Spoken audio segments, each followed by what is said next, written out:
What's going What's up, y'all? on, everybody? Welcome, welcome, welcome. Good afternoon, early evening, depending on where you Could are in the could be the world. morning. Depends on when you're catching this. Yeah, yeah. Fix my necklace.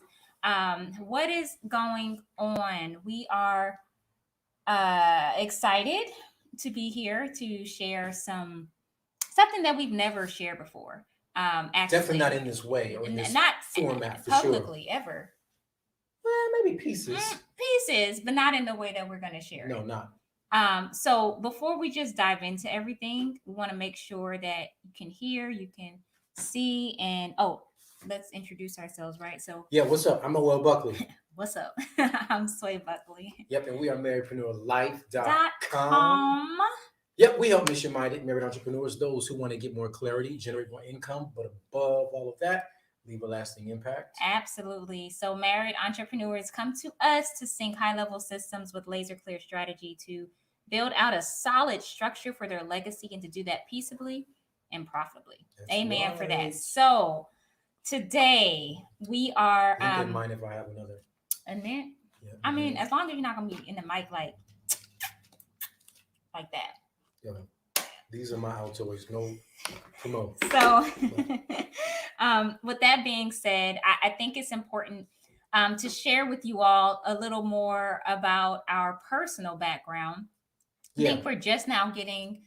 I can just speak for myself, emotionally okay and at a place to say, okay, it's time to share, and not just emotionally for me, but also after speaking and having several different conversations with couples who have expressed um, that it's just been a very rough for them as they're building, and um, there's a lot of discouragement going on, and a lot of wanting to give up type of feelings and conversations.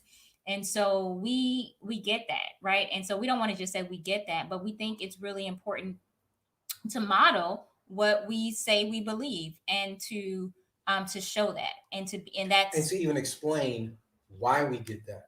So you don't think we're mm-hmm, just in a cliche saying, oh, I get that. mm-hmm, But to mm-hmm. actually put some handles on it, bring some texture to how we've gotten to the place that we are in terms of, we'll explain that, but how it is that we get it and understand those feelings, those sentiments, those desires at very various points in times to want to give up, to want to just say, you know what, on to the next easier thing. Mm-hmm. Um, and so we get it. We get it. So, with that being said, though, this is really to encourage. We were not planning. We didn't wake up this morning talking about, oh, we're going to share this story about how we were living out of our suitcases for 2 years, and We didn't wake up this we didn't morning, wake last up week. talking about it at all. It was just something like we needed to go ahead and do it. So, and it hit me earlier this today when I was like, I think it's time, right? And so when I shared a little bit of that post this morning, I wasn't even thinking at the end of the post, like, oh, we're going to talk about this. But usually we come live on Tuesdays, but I was like, I feel like it's just a setup. You know how God will just be setting you up and you don't even know what's going on. You just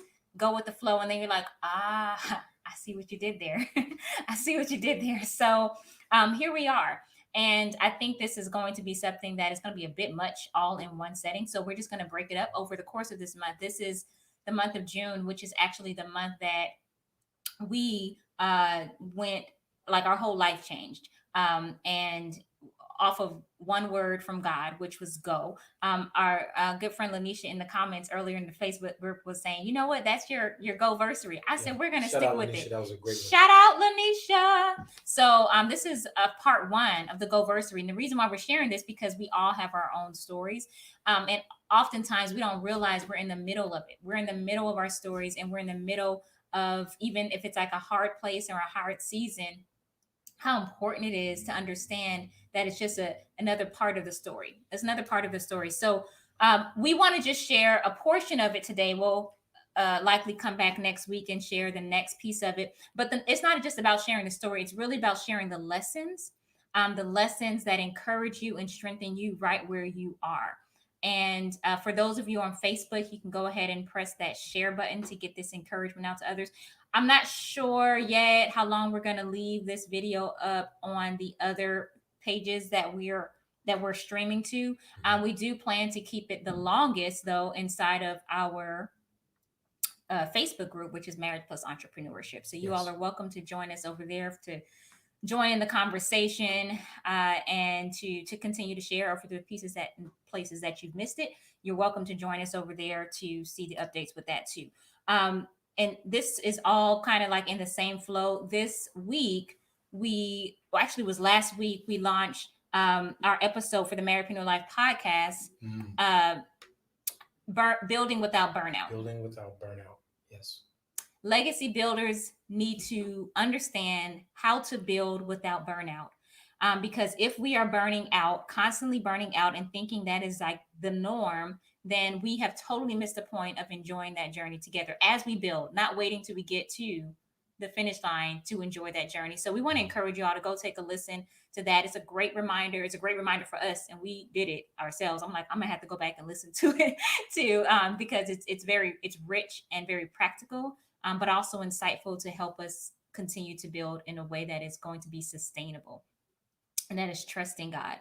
Okay, so with that being said, want to just start from when we got an unction or an idea or a vision. I guess we can start from there, Sure. because we know we speak to other visionaries, other marriedpreneurs who are visionaries, who have these big visions and legacy ideas of what it is that they believe they're called to build. And may not know how to build it, or what the next step is, or any of those things, but you get a level of excitement like in your belly when you think about this vision. And sometimes we can forget or misinterpret that and think it's something that we're making up ourselves, and it's totally not. And we just want to share a little bit of story, a quick, I guess, insight with that. Yeah, I just wanted to add something to that, Mm-hmm. that building of excitement. Mm-hmm. I think it's excitement, but I think it's a very odd, unique, and weird type of excitement. I think it's almost a daunting excitement. Mm-hmm. The kind of excitement that excites you to build it, to see it come to fruition, but almost simultaneously can be daunting in the fact that it seems so beyond you. Yeah. And I guess I might as well go ahead and answer the question. Not that there was one, but there is one there. It is beyond Beyond you. you. Yes, So we'll yes. go ahead and attack So it. there was a vision that was placed in our, and I don't even know, I didn't even know at the time that it was a vision. Sometimes you can just be thinking things, or thinking that it's just you thinking up things, but it's Mhm, really God planting a seed mhm, of what he wants to bring about and unfold in your marriage, in your lives, in your legacy. And meanwhile, you could be thinking that you're just making it all up. So one of the seeds that were planted into both of our hearts, mhm, I think I was the one who brought it up to you, mhm, was at the time we were living in Texas, in Dallas. And the seed that was in my heart, that I was like, I feel like we're, what if I didn't say I feel like, I said, what if we just were ever living in New York? So we would talk about living on the East Coast, which was like, okay, it wasn't too random, but it was kind of random because we didn't have anything that would make us like say, oh, we're gonna go there because of this per se. It was just like, what if that? And then we would start kind of daydreaming, Yeah, imagining, just throwing talking out what about if it. scenarios What to each is? other. What if Yeah. this? What if that? Yeah. Or what if we lived here? And what if we, went outside and we got fresh fruit from the street vendors? Like we would just be talking about stuff, not realizing all along that God was preparing our hearts for exactly that, or in that way anyway. So Mhm. that was years and years ago. I don't even know, like maybe right after we got married. This year is going to be our 12th year of marriage. So this was this was a while ago, It y'all. was. Okay, so that was it. We didn't know. We didn't have any visions or necessarily dreams. We did have a lot of dreams, but some of those are like have been revealed, and it's about this season. So the first thing is we want to encourage you all. If you all do have visions and you do have dreams, and you may not know how it's going to unfold, but the main thing is just to keep that, like to keep hold of that, to keep the thought, and the vision, like seeing yourselves in it, even if you're like, okay, well, Lord, if this is you, continue to show this to us, continue to make it plain. We didn't even think that much of it to even say, Lord, if it's you, because God's will is Not at going that not part at of that the point. process. Yeah. So because God's plan is going to prevail. Right. So years went by and we're Mhm. not thinking much of it, like at all. We're just like living life and, doing what we do. And then, y'all, about 5.5 years ago, it was December. And we came out here to the East Coast. I'm originally from New York. And so we were visiting my dad and for Christmas. And on the way back home, well, to the airport, we were headed back to home to Texas. And there was this crazy, wild, weird tornado that hit the ground in Texas, not just Texas, but in Dallas, exactly where we were headed back home to.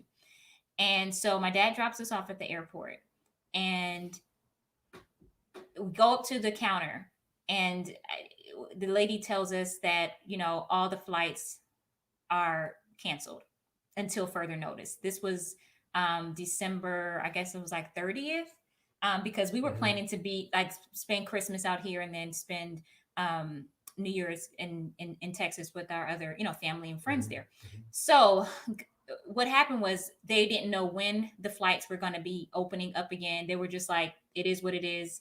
We knew for that trip the flights were grounded and we couldn't leave. We couldn't leave, So that much was and we clear. didn't we didn't know when, right? And Right. nobody knew when. So we're just like, okay. So I called my dad to come back to turn around and pick us up. I think he had just gotten out of the airport and he was turning around. And while we were waiting, we were waiting outside, and it just hit me like in my gut. I was like, we're not supposed to be there. Yeah. Like something is changing. Like, and I'm not saying it was because of the tornado or because of that, but I will say that God does use weather to Of speak to course. people. I mean, that's Uses look at Jonah. Look everything at look. I mean, there's to so many establish his stories purpose. to establish Absolutely. his purpose, right? Look at Noah. So he will do whatever he needs to do to establish his purpose and to get our attention. Yep. Right. So in that moment, I was like, this is so bizarre. Like we can't even get back. And then I just felt like this knowing of we're not supposed to be there. Like, and we didn't know what that meant. Or It was like a feeling, a knowing that our time had expired. yeah, and we need to leave quickly, but we did not know why and we did not know where. And so I told my husband, mind you, we're standing outside. It's December, so it's kind of cold in Jersey. We're at Newark Airport, and I'm waiting for my dad to pick us back up.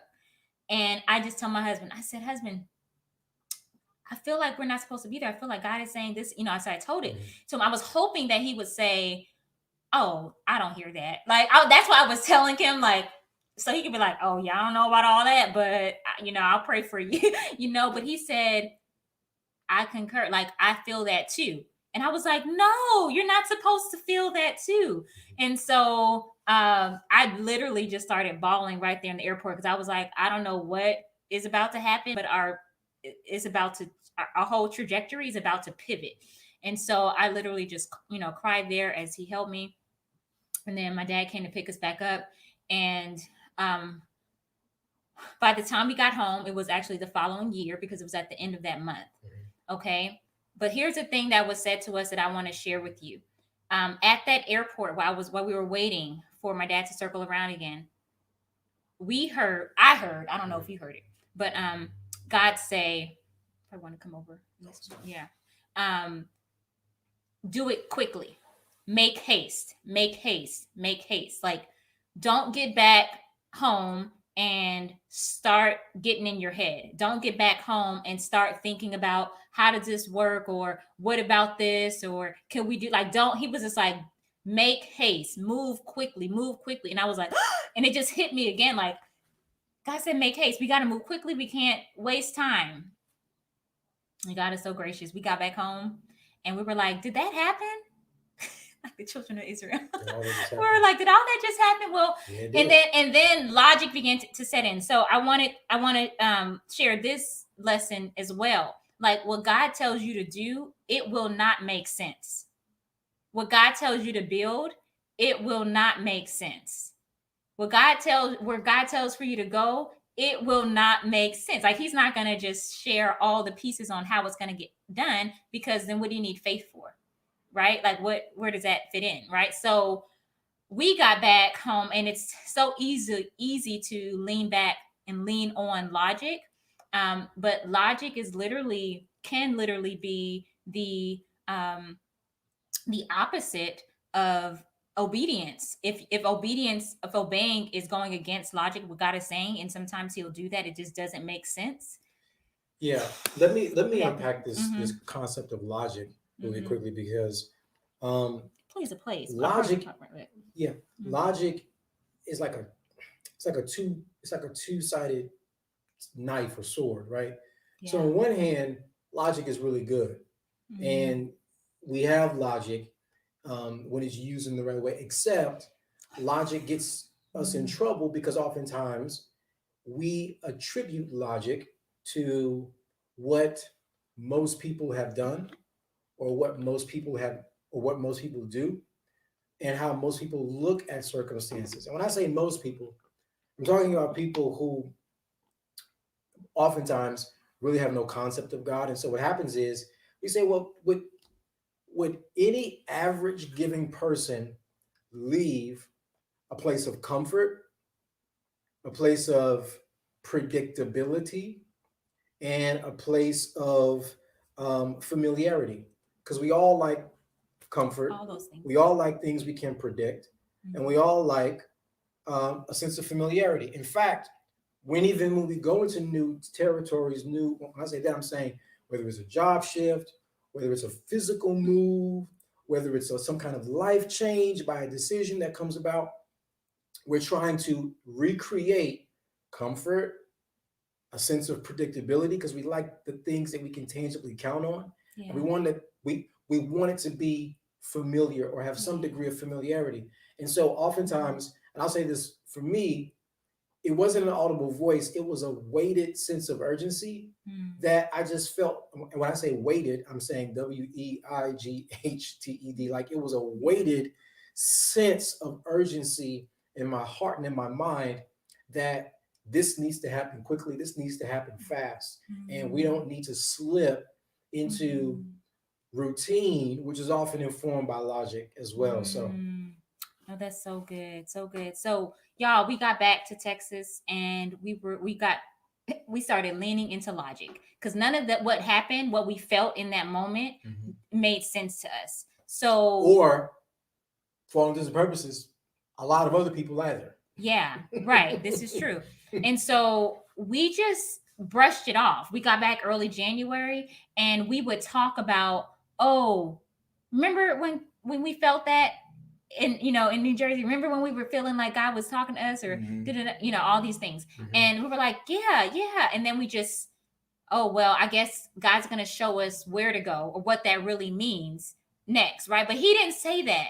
He said, make haste. So if we were going to be truly obedient, regardless of what we knew or what we did not know, all we needed to know is what we knew, which was make haste, which means go pack your bags. It means don't drag your feet. It means get moving, like just start, right? Yeah. But a lot of times we'll sit and wait for it to make sense to us. Or what do I do next, God? Or where do we go next? Or an abundance of steps, or an Yeah, abundance of yeah, we details. need the next like 10 steps or just the Yeah, next like 5 steps. But if He just gave you the next step, then that's that's what you're it. responsible for, is That's just the it. next step. Right. And he provides everything in His timing and everything in His own way for His own purpose, for His glory, and for our good as well. And so, we waited because we were like, we don't know. Maybe we were just making that up, right? Maybe we don't know what to do. Like, why would we? That's not really the responsible thing to do because we don't even know where we would go. We don't even know what He was talking about, as in God, like as if we couldn't go back to Him and ask Him. And so we just continued on as if it didn't really happen for a good 30 days. And then one day, one day it hit. I was I was in at a meeting. you were You were at, at you home you were in praying. a meeting, Mhm. and I went into the prayer room. We had in our home there, and usually I don't take my cell phone in there, but I took my cell phone because I knew my husband wasn't there, and in case he needed me, I wanted to be able, to respond. And so I'm in there praying, but before I could even pray, I couldn't even pray about anything else first because I was like, like when you have a conversation with somebody and you say you're going to do something and then you don't do it, and then you see that person again, and then you just try to have another conversation as if you didn't make a promise or an oath or a vow to that person. That's what it felt like in that prayer time. I was like, okay, I can't even pray about anything else right now. God, can you just make it plain to me? Because I feel like we're just going back and forth. Can you just break it down? What did you say? And sometimes we have to realize that's an option when we're not clear or we need clarity. We can go back to the one who gave us the instructions in the first place. Well, God, what did you actually say? Did you actually say that? And all he said back to me, and I repeat this, I remember this like it was yesterday. He said, if you could see what I have waiting for you on the other side of your obedience, you would have moved a long time ago. And I was like, I have never heard God speak that clearly to me. Like, never in my life heard it as clearly as I heard it that day, or heard him that day. And I was like, oh, and so I said, really? I'm like, what do you mean? Like, then I started to get excited about something that I was being disobedient about, right? And so I was like, what do you mean? What is like, what do you have on the other side of disobedience? And he just shared like three different things with me. He broke those things down. And I was like, well, tell me more, tell me more. He said, oh, no, no, no. You got to do the first thing, right? And so I was like, okay. So I got my cell phone. Remember, I had it in my hand with me. And then I started going to the rooms in the house and I started taking pictures of furniture because I was like, we're about to just give stuff away or figure it out. I don't know. Like, all I know is what he said, and I don't want to miss out on being obedient. And so, as my husband came home, we also had a car that we were looking to sell, but we couldn't find the title, so we had to go to the title place to go get a copy of it. But that place was like 45 minutes away, so we were putting it off for a while, for months prior to that. But today, on this day, my husband comes in the house. I said, "Don't take your shoes off. Don't take your belt off. We have somewhere to go. Let's get in the car. I'm gonna tell you on the way to the place, to the DMV." So while we're driving up to Carrollton to the DMV to go get this copy of the title, I tell him everything that happens. And then I said, husband, we just got to go. I don't even know what this means, like where we're going or what's what. But all I know is I heard God say what he said. And I want to make sure that we're obedient. And I want to say this too. Another lesson in this for us that we've been building on that we want to share with you is just the power of agreement as well too. Do you want to speak to that from like the husband Yeah. standpoint? Yeah. Agreement doesn't mean that you agree with all of the ways that that's going to be carried out. Because there were different ways that we were carrying out the different things that we were, addressing and dealing with pertaining to our, property and our Mm-hmm. properties. And by that, I mean our possessions and so forth, as well Mm-hmm. as our homestead. Mm-hmm. And so we had differences of ideas as to how to approach it. But in an overarching sense, Mm-hmm. we were in agreement that now was the time. This was the time period, the season in which we needed to move with that sense of urgency Mm-hmm. to really go about whatever it is that God would have for us as we continue to obey Him and proceed forward. And Yeah. so what happened was that agreement, that overarching agreement, really took precedence over any other little tic tacky, let's just say maybe disagreements or Mm-hmm. differences of opinions as to how Yeah. certain things were to be carried out. Mm-hmm. And so that allowed us, what that being our submission to the overarching thing that we were being led to do, allowed us to really squash a lot of that minor stuff. And so agreement means we are Mm-hmm. more focused on the big picture, and we let the big picture sort of squash and squelch out any minor things Yeah. that might need to be just, because what happens is sometimes we then focus on those minor things, those little tic-tacky details that are really just a part of the process, but they're not the thing itself. And so Mm-hmm. that agreement really is where you put the emphasis, and you put the emphasis on what's the main thing that we're being led to do. And all the Mm-hmm. little micro steps in the middle, you know, because we recognize how small they were, let me put it this way, we were able to yield one to another and say, Mm-hmm. well, I want to do this, well, I want to do this. Mm-hmm. And almost simultaneously, we would both be like, okay, well, let's just do it that way then. Mm-hmm. And so what happens is you find yourself agreeing on things that you might Yeah. otherwise struggle to agree on because you're Yeah. placing the bigger emphasis and focus on the main thing. Absolutely. If that makes So, sense. yes. So, with that being said, by the time he came back home to the house, and I said, "Let's go. I'll tell you on the way to the DMV what thus saith the Lord, and how we really do need to make haste. Like that really was God who spoke to us at the airport. That really was a for real thing. We were not making that up. Like he spoke again and he said it's time. Like and I told him everything. And by the time we got the title that same day with the copy of the title, we gave away a car, we gave away things, we sold some things too, because he was like, wait, we're not gonna give away everything. But I was like, all I know is I heard God and I don't want to miss it again. I don't want to miss it again. So fine, if you're gonna sell it. All I know is we need to move. We need to I don't even know where we're going. But so from that day forward, from that day of that level of real conviction to obey that came in, there was haste that was made. And I will say this too, when it comes to obeying God, sometimes we can get really complacent. Like I said, when we got back, even though he said make haste in December, we got back and we did not make haste. We took our time and he was still gracious to us, but he spoke again. He was like, listen, I'm gonna tell you again. I was like, okay, we hear you. We hear you. Your servant's here, and we will heed. So we didn't make haste at first. We became complacent. Complacency is easy, as you mentioned earlier. And so we want to share these stories and these lessons because we know we are not the only ones who have dealt or are dealing with these things. So we realized how complacent we were just in those 30 days. And then once he said what he said about getting up and going again, we did that.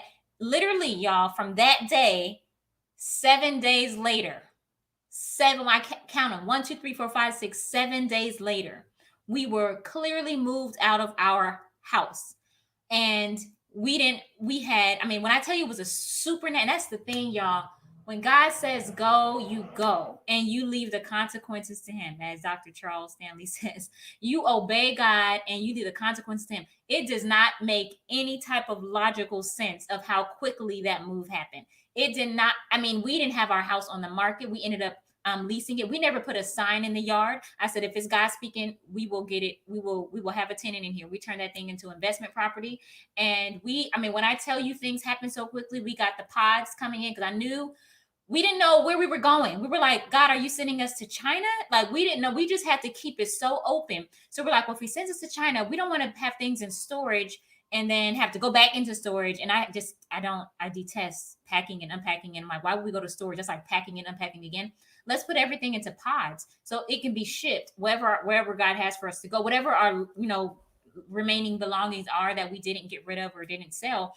And so we had the pods delivered that week, and we had some friends, very dear friends who are neighbors as well. And they came and helped us, load up the 2 pods that we had there. And that week, we had a tenant, come in. They took it it was just amazing how even that piece worked with it, because God gave him a dream about like even what we need to be charging, which was above the market value, which that didn't make sense either, and logical sense. But the tenant, the person who was ended up being the tenant, they took it right away, and we were like, okay, thank the Lord. Like, we just listening, and even having people say, well, do you want to rent this out or do you want to sell it? Like, because if you do, then you want to put a sign in the front yard. You want to make sure that you're within the reasonable comps in the area. You want to make sure that you have this and you have enough time for this to happen. But all I know is what God said. God said, go.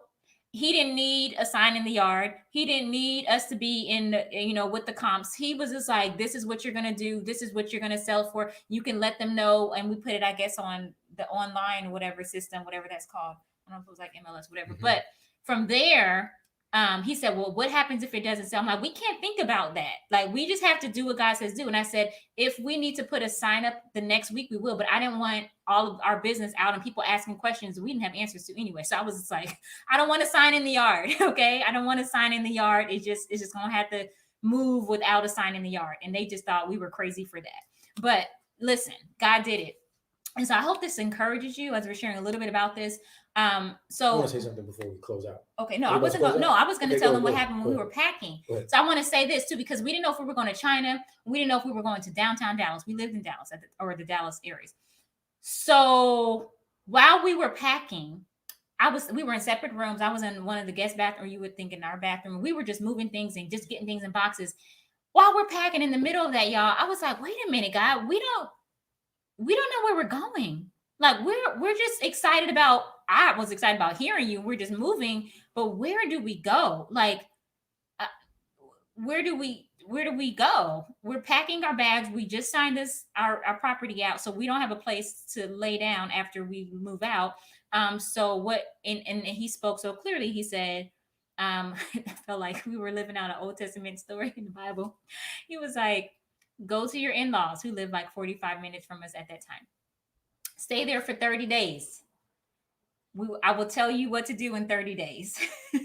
In those 30 days, I was like, okay. So I went to husband. So did God talk to you about where we're supposed to go? Because I just want to hear, like, what are we? And he was like, yeah, no, I don't even know if you were asking at that point. But I was like, I just asked him. He said to go to your parents for 30 days. And then he was going to tell us what to do within those 30 days. Right. And I was like, thoughts? How you feel? And he was like, okay. And so, the parents, they welcomed us. But I want to say this too, like, you won't know all the steps when you're just following. You have your own idea of what things will look like, but we had no idea at that point because we just were like, we're going to obey. We're going to do what you said do. It doesn't even make logical sense. And everything was just lining up so supernaturally quick. It was like a supernatural speed and acceleration that happened in those 7 days, and even more after that. So before I go on to that last part, before we close out. Yeah, I just want to say, because I know a lot of times we're kind of telling the story, even though we're telling it in a more unpacked version, it's still somewhat accelerated. So we're throwing out a lot of words, and I just want to make something clear. So this is the thing, because we want you guys to be encouraged, right? So this is the thing from this story, and I want to say this about disobedience. And you brought up earlier, Yeah. you mentioned Jonah. A lot of times we think about Jonah like he started off obeying God, but he didn't. He actually disobeyed God. Obviously, the Lord told him to go to one city. He went directly to a city in almost the opposite direction. Mhm. Um, but here's what I want him to say about not obeying God. Not obeying God won't stop God from bringing about His purpose in That's your life. right. So I really want to make that abundantly clear. Mhm. You can disobey God. Mhm. You have the free will, thought, and choice to do that. Like how we did when we were delaying, Yeah. not moving with a sense of urgency. But even within that, because God God's is so purposes gracious. always ultimately prevail, Always. even in your disobedience, you can't miss God. And I Mm. know we said that, but let's just make it clear. You can't miss God in the sense that your disobedience trumps His sovereignty. It never does. And Nope. so, even in the case of, say, Jonah, Yeah. you can disobey God, but guess what? He even uses His divine Yes. providence in your disobedience to still bring about His purposes in your life. Who's Now, what could we take away from Jonah's story as it pertains to even our story? Disobeying God definitely makes it more hard for you, but it doesn't stop His will for your life. And so I Mhm. really want to make sure that that's clear, Mhm. because a lot of times you can even think you're obeying God and still miss it. Yes. But because He's merciful and because He is in control, He will Mhm. still bring about His purposes in your life. And that's why He'll even use our mistakes, whether it's slowness of disobedience or Slowness of outright, obedience. excuse me, thank you, slowness of obedience or Mhm. just outright disobedience. In any case, God will still bring about it His purpose in your life, just like He did in Jonah's case, just like He did and is doing in our case. Yeah, that's real, y'all. We thought we messed it up so many times. Like, oh my goodness, I don't want to mess up, And I think that's a part of the process that we've been learning through these years. Because right after that, we went to your parents' house. Mhm. We stayed with family for 30 days. And just like God said, God did. He revealed to us through somebody who didn't even know our situation. God spoke to them about where we were to go. They were like, I feel like you're supposed to be on the East Coast. Like it just, but coming back to the East Coast was in our heart. But I felt like I don't want that to be my desire getting mixed up in what God is saying. So I was like, I don't know if said. I don't know. I mean, we spent years out here, I have family out here. And as a dancer, of course, training and performing and opportunities. But I was like, I don't want to get my desire taint that like with God's will. Like I didn't want to mix the two. And so we kept pushing back, pushing back, pushing back, pushing back. Like, I don't know. It has to be really clear, God. So God made it so clear. He knows what we need. So he used somebody else to speak to our situation who did not know about our situation. Within those 30 days, just as God said, actually two people, it was confirmed. Actually, three people at another location. So it was confirmed three times, by three different people who didn't know who each did other. not know each other. Well, two of them did, And but they didn't even have the they details didn't. They about didn't our have situation. no, they didn't. And God used them to speak to our situation and say, "Well, yeah, I see you." One was, well, two of them were like, "Yeah, I see East Coast." Another one was like, "I see like New York area," and the other person was like, "Why don't you just do New York?" That's God will use. Sometimes He will use your will as like your desire and plant His will in there. So you're thinking it's just you, but it's really God planting that desire in there. So especially if it's about doing something that's uncomfortable. yeah, Especially.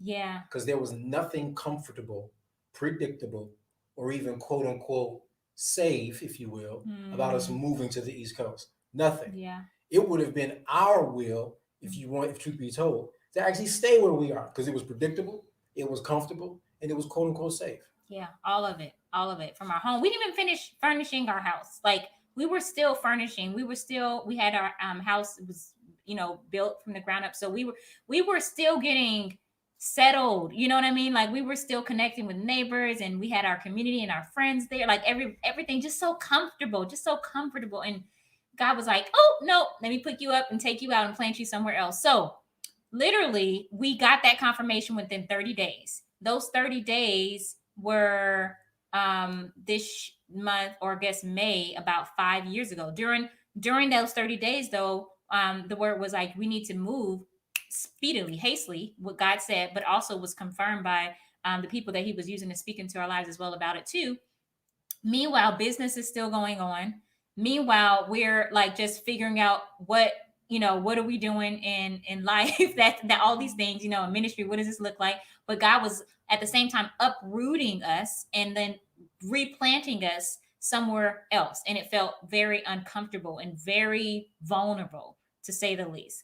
And you about to say something? Oh, so during that time, they said you need to leave quickly. Like, don't get comfortable. Like that word kept coming up. Don't get complacent. So I want to share that lesson too, that reminder with you all. Like, don't get comfortable where you are if you feel like, okay, well, I know we had this vision, but we'll put it on the back burner, or we'll do it. Or this is not enough. We don't have enough time to focus on it right now. Or we don't have enough money to focus and to do what we really want to do. Or we don't have enough resources. Or how we're going to do this, how we're going to do that. I just want to use this example to say, like, who cares if God said do it? If He put that in there, He already has provided the way, right? So we got our bags. We had two bags. This is where the whole two bags started. We packed when we left our house. I had a suitcase. My husband had a suitcase. We went to the parents, stayed there for 30 days. That's when we knew God said we're to go. And so we were like, okay, we're getting our ticket to come to the New York area. And we were like, okay, are we just going to go find a place to live? Or like, what do we do? And then I said, well, let me call my dad and let him know what's going on. And maybe God spoke to him. And he was like, well, so okay, well, you can always come stay here. And I wasn't asking that. I was just like, well, I don't know what we're gonna do. We're just, he's like, of course you can come stay here. Just stay with me, and we'll see what God says and take it from there. And I was like, okay, but I'm married, and you want to be with your parents, and and like we're grown, but it was just like, okay, well, what else do we do? Where do we go? It would have been foolish to go try to, get at least out an apartment, and we're not even sure of all the details of what God was saying. So we're like, we're not going to do that right now. And so we came to his place. That was June 2nd, 5 years ago. And once we arrived here, we had no idea. And our friends gave us a launch into God's destiny type of party on June 1st. And that was boohoo and tears and all that stuff. But by the time we got here, we still were like, okay, God, like, here's the thing. We're like, okay, God, we obeyed you. Like, we're ready now. We're ready. Like, what is it? What do you have for us to do? I know you told us to come. We're here. And it was like, Crickets, crickets, crickets. And I'm like, okay, we know what God said, right? Meanwhile, we had to go back and forth to Dallas because we still had some business things that we were doing out there. And so we're just living out of our suitcases, taking them, going to Dallas for a little bit, come back for a little bit. It's just we just based off of what was needed and where we needed to be. We just were like, we don't even know. So a month goes by, 2 months go by, 6 months go by, and we're like, okay, God, what's what? Like, we're doing it. We're being obedient. We moved. We left everything. So now what? Like, what do we do now? And it was just like crickets. And so then a year goes by. And so whenever, and I want to say this too, like whenever I personally thought and asked myself, did I hear God? Like, did I make this up? Is this me just making, because this right now don't look like we too smart. Like, it don't look like we look like the people that we used to talk about. And so what are they doing? They don't know what they're doing. They just like all over the place. Like, that's what I felt like. I'm like, just to be all the way transparent.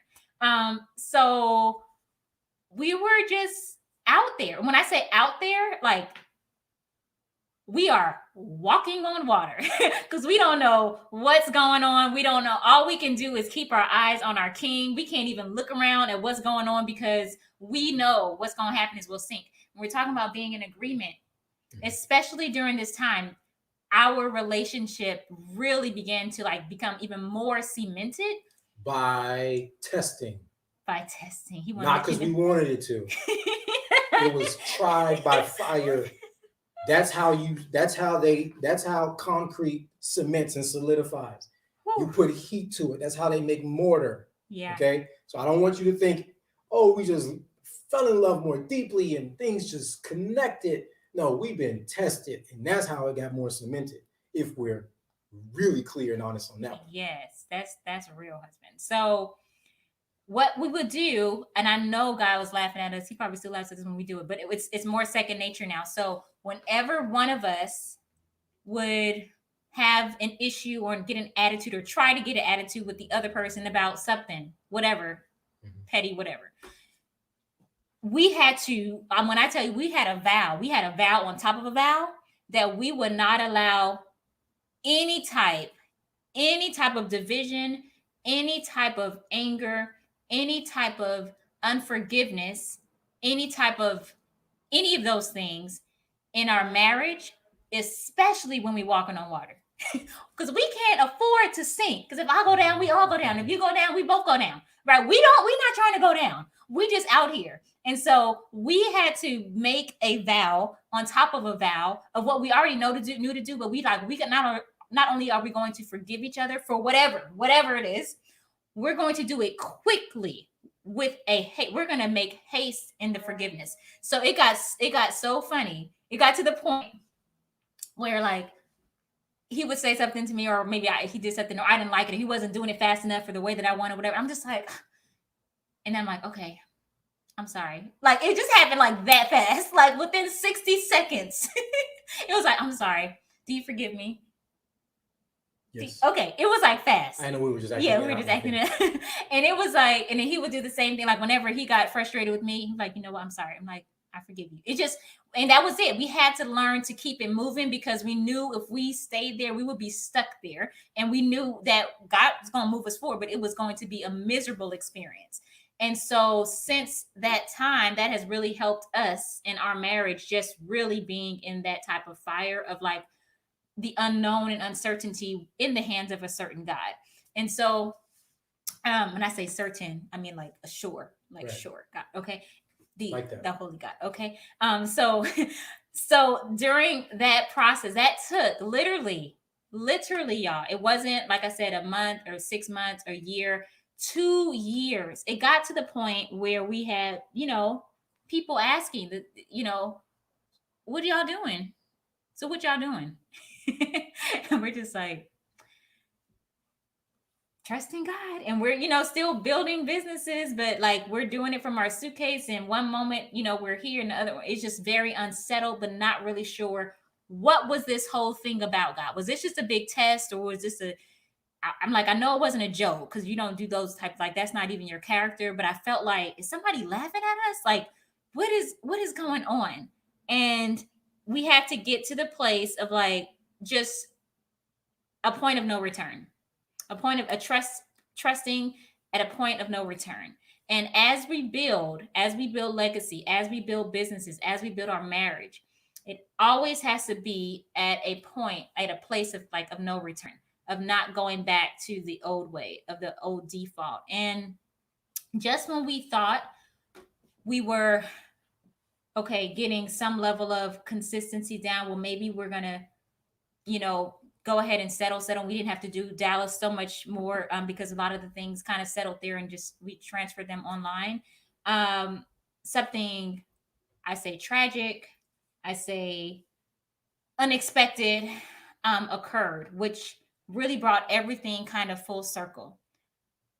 We've already been on here for a while, so we're gonna pick this piece up next week, and share with you all what that looked like and how that has transformed to where we are today. Woosa. How's that? It's good. Any other lessons? Want to share that? We'll Okay. get into it next week. Okay, so he said no. He said we'll get into it next week. So, with that being said, though, we hope that this has been encouraging for you all. Our plan is to be back next Tuesday. We'll pick up with part 2 of the GOversary. We'll share with you, what transpired, and how we're working through that today, and in hopes that you find some level of glimmer of hope in our story, knowing that our story is not for ourselves, nor is your story for yourselves alone either. It's really so much bigger, than you. And as you all continue to build, our hope for you is that you do that, continue to build. Okay. And that you be encouraged on this journey. So that's part 1. Next week, Part next 2. Tuesday, part 2. All right. Love you all so much. We'll be Peace out. praying for you, be praying for us as we go into this next part of the story. Okay. God bless.